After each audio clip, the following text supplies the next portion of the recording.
تاني مرة بنسجل، لأن المرة الأولانية مش عارفين نقول إيه.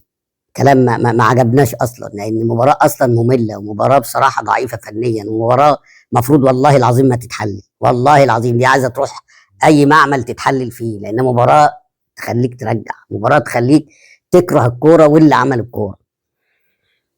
مباراة ما فيهاش حاجة خالص فنيا، سواء من هنا أو من هنا. مباراة يعني ما فيهاش اي حاجه خالص. يعني اللي انا اقوله لك، الشوط الاولاني كره في العارضه لسيف الجزيري، اللي هو اصلا النهارده بيلعب بدون نفس، ما تعرفش ليه يا ابني. مش احنا اصلا اللي قعدناك في منتخب تونس؟ مش احنا اللي لعبناك؟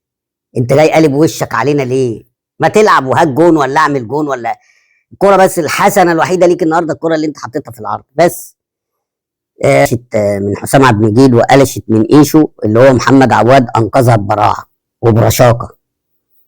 فالنادي المصري الزمالك واحده الشوط الاولاني، دي كانت المفروض ان هي كانت صعبه جدا، وتخش يبقى واحده قصاد واحده.